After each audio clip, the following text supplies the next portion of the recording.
जब नाम की वृत्ति गूढ़ी हो जाती है तो उस समय सारी की सारी कुदरत नाम जपती हुई लगती है। हवा भी नाम जपती हुई लगती है और पानी भी नाम जपता हुआ लगता है। आसमान भी नाम जपता हुआ लगता है और नाम की धुनें सारे आकाश में समा जाती हैं। और फिर उस वक्त कुछ करने की जरूरत नहीं है, केवल आंखें बंद करके बैठ जाओ। सुनने की जरूरत रह जाती है। जब ऐसी अवस्था आ जाती है तो फिर चलना खत्म हो जाता है और फिर गगन मंडल में वास हो जाता है और ये मन मर जाता है और मन रूहानी मंडल में जाग पड़ता है। मन ले ये उस मन रहे तो तीन लोग की बातां।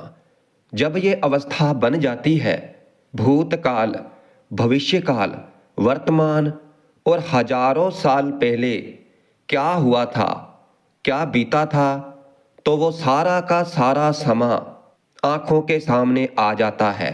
पिछले जन्म सारे के सारे आगे आ जाते हैं। जब ऐसी अवस्था बन जाती है, भविष्य की बातें सभी और वर्तमान की बातें भी सभी समझ में आ जाती है और अब क्या हो रहा है और कुछ समय के बाद क्या होने वाला है, तो ये सब ज्ञान हो जाता है और ये सब कुछ हमें प्राप्त होता है जब हम किसी भेदी गुरु की शरण में चले जाते हैं। जब हम किसी पूर्ण संत सतगुरु का पल्ला पकड़ लेते हैं और जब हमें वो कृपा करके नामदान की दात बख्श देते हैं और हम उस नाम का सिमरन करते हैं, उस नाम को श्वासोश्वास जपते रहते हैं। जिस तरीके से हमें सतगुरु जी समझाते हैं और हम उस तरीके के अनुसार जब उस नाम को बार बार दोहराते हैं, जपते हैं, तभी हमें ये सभी अनुभव होते हैं। जब हम हर वक्त अपने अंतर में सतगुरु का स्वरूप ध्यान करते हैं। पहले पहले जब अभ्यासी नामदान लेता है और फिर उस नाम को जब जपता है तो मुश्किलें आ सकती हैं, जैसे कि सिमरन में मन ना लगना, ध्यान बार बार भटकना, मन का इधर उधर जाना, और ऐसी मुश्किलें आती हैं और हर एक के साथ आती हैं। और ये तो बड़े महापुरुषों के साथ भी होता है, क्योंकि मन उन्हें भटकाता है कि वो परमात्मा की भक्ति में ना बैठ पाएं, मगर फिर भी वो लगे रहे। उन्होंने पक्का इरादा बनाया कि उस परमात्मा को प्राप्त करना ही है। मन भटकाता रहा पर वो अपने मार्ग से नहीं भटके और फिर एक दिन हार मानकर इस मन को ही उनके आगे झुकना पड़ा और परमात्मा को प्राप्त कर गए। सो मुश्किलें आती हैं, अगर हम सच्चे मन से सिमरन करेंगे तो हमें कुछ दिनों में ही सब कुछ प्राप्त हो जाएगा। तो ऐसा नहीं होता, समय लगता है, मेहनत करनी पड़ती है। हाँ, किसी किसी के भाग्य अच्छे होते हैं कि उसकी पहले ही सूरत जुड़ जाती है, उन पर कृपा हो जाती है, क्योंकि उन्होंने पिछले जन्म में अच्छे कर्म किए होते हैं, तो वो उनके जल्द ही रस आने लगता है। और कईयों को तो काफ़ी समय लग जाता है और अगर मेहनत करते रहे तो वो भी एक ना एक दिन सतगुरु की दया मेहर का पात्र बन ही जाते हैं। बस हमें हिम्मत नहीं हारनी है। हमें जो नामदान मिला है तो हमें उसका सिमरन करना है। हमें जो सतगुरु से 5 नाम मिले हैं तो हमें उन्हें इस प्रकार से जपना है। तो इस बारे में भी बात कर ही लेते हैं। शब्द भेद तब जानिए रहे शब्द के माही, शब्दे शब्द प्रगट भया दूजा दिखे नाही। सासंगत जी देखो, हर जगह पर इस शब्द की ही, इस नाम की ही महिमा हो रही है और जो पूर्ण संत सतगुरु हैं तो वो भी हमें इस शब्द के साथ जुड़ने के लिए ही कहते हैं और वो हमें शब्द का भेद भी बताते हैं। वो कहते हैं कि एक बार इस शब्द के साथ जुड़ जाओ और फिर तुम्हें और कुछ नजर ही नहीं आएगा, केवल और केवल शब्द नाम नजर आएगा। और इस शब्द को परमात्मा का दर्जा दिया गया है और कहते हैं कि वो शब्द ही है जो परमात्मा है। जब हम उस शब्द के साथ जुड़ जाते हैं, जब उस शब्द में पूरी तरह से लीन हो जाते हैं, तो फिर कबीर साहब जी फरमाते हैं कि दूजा दिखे नहीं, फिर दूसरा कोई हमें दिखाई नहीं देता। और अगर देखा जाए तो आज अधिकतर लोग दुखी हैं, परेशान हैं, और इन दुखों और परेशानियों का उनके पास कोई हल तो नहीं है, क्योंकि जो कोई उन्हें जैसा बता देते हैं तो वो वैसा ही करने में लग जाते हैं। जैसे कोई कहते हैं उस तांत्रिक के पास चले जाओ, तुम्हें वहां लाभ मिलेगा, और फिर लोग वहां जाकर उस तांत्रिक के पास अपना दुख बताते हैं, और वो तो पहले ही ऐसे लोगों की तलाश में रहते हैं, और फिर वो अलूल जलूल मंत्र बताकर उनसे पैसे इकट्ठे करते हैं, और फिर लोग जैसा वो कहता है तो करते रहते हैं, मगर लाभ फिर भी नहीं मिलता। अब कोई लोग ऐसे हैं कि अगर उनको कोई कहता है कि फलाने फलाने ज्योतिषी बहुत ज्ञानी है, तो फिर लोग वहां भी चले जाते हैं, और फिर वो उनके हाथों को देखता है, उनके माथे की लकीरों को देखता है, और उन्हें हाथों में गले में कुछ पहनने के लिए देता है और कहता है कि सब ठीक हो जाएगा। और लोग ऐसा ही करते हैं, मगर फायदा तो फिर भी कुछ नहीं होता, और ऐसे ही लोग देखा देखी में लगे रहते हैं। भेड़ चाल की तरह लोग जिधर जाते हैं तो चल पड़ते हैं, मगर जो संत सतगुरु समझाते हैं तो लोग उनकी तरफ ध्यान ही नहीं देते हैं।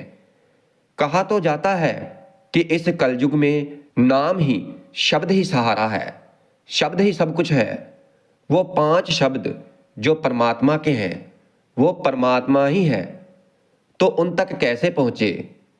तो उन तक पहुंचने का रास्ता ये तंत्र मंत्र वाले, ये ज्योतिषी वगैरह ये नहीं जानते हैं। इनको उन नाम के बारे में, शब्द के बारे में कोई जानकारी नहीं है, और ये हमें बता भी नहीं सकते हैं उन 5 नामों के बारे में, क्योंकि इन्हें ज्ञान है ही नहीं उन 5 नामों के बारे में, शब्द के बारे में। उन्हें कोई भेदी गुरु, कोई पूर्ण संत सतगुरु ही, जिन्होंने अपने आप को शब्द के साथ पूरी तरह से जोड़कर रखा है, जो शब्द में पूरी तरह से लीन है, तो केवल वही हमें इसके बारे में जानकारी दे सकते हैं, हमें समझा सकते हैं कि नाम क्या है, शब्द क्या है। जो शब्द का भेदी है, जो जानकार है, एक शब्द गुरुदेव का जाका अंत विचार, पंडितता के मूंड जना वह ना पावे पार। कबीर साहब जी ने तो यहां तक कह दिया है कि वैद भी पार नहीं पा सकते हैं उस गुरु का, जो सच्चा गुरु है, जो पूर्ण गुरु है, जो भेदी गुरु है, जो शब्द का भेद जानता है। उसका अनंत विचार जितना भी किया जाए तो वो कम है, क्योंकि भाई ये पंडित, ये तांत्रिक तो ये इन बातों को नहीं बता सकते हैं, और इसी कारण हम दुखी हैं। काल फिरे सिर ऊपरे, जीवे नजर ना आए, कह कबीर गुरु सब गह, जम सेव जीव बचाए। कबीर साहब जी फरमा रहे हैं कि देखो, जमदूतों के हाथों फिर हमारी खुआरी नहीं होती है। जब हम पूर्ण सतगुरु का पल्ला पकड़ लेंगे, जब हम उसकी शरण में चले आते हैं और वो हमारी कैसे रक्षा करते हैं, तो ये हम सभी जानते हैं, क्योंकि आज हमारे सभी के सिर पर काल बैठा हुआ है, मगर हमें दिखाई नहीं देता है। और देखो कि अचानक ही आता है और हमें अपना ग्रास बना लेता है, और रोजाना ही लाखों लोगों को अपना ग्रास बना रहा है, उन्हें लेकर जा रहा है, मगर दिखाई किसी को भी नहीं देता है। मगर इस काल से बचा जा सकता है, और इससे कैसे बचा जा सकता है? इससे बचने के लिए हमें वक्त के पूर्ण सतगुरु का साथ, पूर्ण सतगुरु का पल्ला पकड़ना ही होगा। उनकी शरण में जाना बहुत जरूरी है। वो सतगुरु जिनको इन 5 शब्दों के भेद का पता है, जानकारी है, वो सतगुरु। गुरु से ही जो शब्द स्नेही, ऐसा सतगुरु जिसे शब्द से प्रेम है, स्नेह है, प्यार है, शब्द बिना दूसर नहीं से ही, क्योंकि वो केवल शब्द ही जपता है, नाम का सिमरन भजन ही करता है, नाम को ही जपता है। वो शब्द का भेद बताता है, और फिर चाहे शब्द को देख लो और फिर चाहे उस सतगुरु को देख लो, तो बात एक ही है। इसलिए भाई, इन 5 शब्दों का भेद केवल भेदी गुरु ही दे सकते हैं। जैसे कि अभी तो हमारे हर एक श्वास में परमार्थ की जगह पर स्वार्थ ही है, जैसे संसार की माया हो। और जब हमें सतगुरु शब्द का भेद बता देते हैं, तो हमें नामदान देते हैं, तो हमारी स्थिति बदल जाती है। और फिर उस समय जब हमारी स्थिति बदल जाती है सतगुरु से नाम प्राप्त करने के बाद, तो फिर उस समय हमारी हर श्वास से केवल और केवल शब्द समाहित होता है। सांस सांस ना घड़ी बिसरे, पल मूरत दिन राते। ये 5वीं पातशाही श्री गुरु अर्जन देव जी ने फरमाया है। पल मूरत दिन राते, एक पल के लिए भी, एक क्षण के लिए भी वो मूर्त, वो शब्द, वो नाम हमारे अंदर से दूर नहीं होता।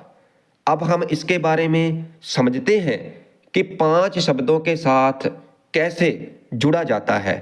इसलिए भाई, अगर ये सभी के सभी कार्य करके थक चुके हो, तो फिर हम जो बताने जा रहे हैं तो उसे ध्यान से सुनना। हम कहते हैं कि किसी वक्त के पूर्ण सतगुरु का पल्ला पकड़ लिया जाए, पूर्ण सतगुरु की शरण में चले जाएं। सतगुरु खोजोरी प्यारी, जगत में दुर्लभ रतन यही। सतगुरु जी महाराज फरमा रहे हैं कि ये जो संसार की माया है, तो ये दुर्लभ रतन नहीं है, क्योंकि ये तो बड़ी ही आसानी से मिल जाती है। मगर जो दुर्लभ रतन है, तो वो है वक्त के पूर्ण सतगुरु, भेदी सतगुरु, जो कि इस नाम का, शब्द का, परमात्मा का भेद जानते हैं। और केवल वही है उस परमात्मा से हमें मिला सकते हैं, हमारा उस मालिक से साक्षात्कार करवा सकते हैं। इसलिए भाई, ऐसे पूर्ण संत सतगुरु की खोज करो। सतगुरु खोजोरी प्यारी, हे मेरी आत्मा, उस पूर्ण सतगुरु की खोज कर जो हमें इस भव सागर से पार करवा दे, इस संसार की माया से मुक्ति दिला दे। और वही वक्त के पूर्ण सतगुरु हमें इस शब्द का भेद बताते हैं और हमें सही मार्ग, सही रास्ता बताते हैं। वो हमें बताते हैं, हमें समझाते हैं कि हमें उस परमात्मा के दर्शन, उस परमात्मा से साक्षात्कार कैसे होता है। इन 5 नामों को जपने से, इनका सिमरन करने से, और फिर हम जब अपने सतगुरु के कहने के अनुसार चलते हैं, उनका हुक्म सर माथे पर रखते हैं, तो फिर हमारे भीतर नाम का प्रकाश होता चला जाता है और सारे अंधेरे समाप्त हो जाते हैं और हमें अपने भीतर उस परमात्मा के दर्शन होते हैं। हमें केवल और केवल उस परमात्मा से मिला सकते हैं वक्त के पूर्ण संत सतगुरु, और कोई नहीं। और फिर जब हमारे अंदर नाम पूरी तरह से बस जाता है, तो फिर हम संसार की माया से दूर होते चले जाते हैं और भीतर से संसार की माया समाप्त होती जाती है और भीतर नाम चलना शुरू हो जाता है। और फिर हम संसार में रहते हुए भी इस संसार की मोह माया में नहीं उलझते हैं और हम तो केवल सतगुरु के शब्द के साथ जुड़कर शब्द का गुणगान करते रहते हैं। अब देखो कि जैसे कई लोग जो कि दिन रात भक्ति में लगे रहते हैं, और वो क्यों लगे रहते हैं? क्योंकि उनकी भीतर के कपाट खुल चुके हैं, क्योंकि उन्होंने अपने भीतर ही उस परमात्मा का अनुभव किया है, उस परमात्मा का साक्षात्कार कर लिया है। इसलिए अगर इन 5 नामों के साथ पूरी तरह से जुड़ना है तो पहले अपने आप को सतगुरु के स्वरूप के साथ जोड़ लो। इस पूरे दिन में, इन 24 घंटों में जब भी समय मिले तो आप आसन पर बैठ जाएं और श्वास श्वास उन नामों को, उन 5 नामों को दोहराते रहें, बार बार दोहराते रहें। और इस तरह से दोहराएं कि तरतीब के अनुसार पहले पहला नाम, फिर दूसरा नाम, और फिर तीसरा नाम, फिर चौथा और 5वां नाम। जल्दबाजी नहीं करनी है, पूरे प्रेम के साथ। ऐसा नहीं करना है कि एक के ऊपर दूसरा नाम चढ़ जाए। जैसे हम पहला नाम जपें और फिर तीसरा नाम जपने लगे, दूसरे को भूल ही जाएं। ऐसा नहीं करना है। प्रेम के साथ तरतीब के अनुसार बारी बारी नाम को दोहराना है। और इन 5 नामों को जपने का तरीका तो सबसे अच्छा यही है कि अपने सतगुरु का अंतर में ध्यान करो। नाम सिमरन शुरू करने से पहले भीतर अपने सतगुरु का स्वरूप लाओ और अपनी दोनों आंखों को बंद कर लो। और फिर आंखें बंद करने के बाद में अपने ध्यान को आज्ञा चक्र पर लाओ, अपने ध्यान को आज्ञा चक्र पर टिकाओ, क्योंकि वहीं पर हमें सतगुरु का ध्यान करना है और फिर नाम जपना है। मगर आज्ञा चक्र पर ध्यान नहीं टिकता। क्यों नहीं टिकता? क्योंकि वहां पर ध्यान टिकाने के लिए कोई चीज नहीं मिलती जिसके साथ हमारा ध्यान टिक जाए। तो फिर वहां पर संत सुजान, वहां पर हमारे सतगुरु हैं जिनके साथ हम अपने ख्याल को जोड़कर रख सकते हैं। इसलिए सतगुरु के स्वरूप के साथ अपने ख्याल को जोड़कर नाम का सिमरन करो, नाम जपना शुरू करो। और फिर जब हम इस तरह से नाम को जपते हैं तो फिर धीरे धीरे हमारा जो ख्याल बाहर की तरफ फैला होता है तो वो भीतर की तरफ सिमटना शुरू हो जाता है। और फिर हम नाम का सिमरन करते रहते हैं, नाम को जपते रहते हैं और हमारे सतगुरु का स्वरूप ध्यान में रहता है। और फिर दुनिया का ख्याल हमारे भीतर नहीं आता। और फिर जब हम नाम जपते जाते हैं, जपते जाते हैं, जपते जाते हैं, तो फिर ये ध्यान पकने लगता है। और फिर ये ध्यान अपने आप सतगुरु के स्वरूप के साथ अलग होता चला जाता है और शब्द को पहचानने लग जाता है। तो सतगुरु जी कहते हैं कि यही सही तरीका है इन 5 नामों को जपने का, इनका ध्यान करने का। तो साथ संगत जी, हमें जो सतगुरु ने तरीका बताया है तो हमें वो तरीका अपनाना चाहिए। सतगुरु के बताए गए तरीके के अनुसार ही नाम का सिमरन भजन करना चाहिए और फिर ही हम इन 5 नाम के भेदों को सही तरह से जान पाएंगे।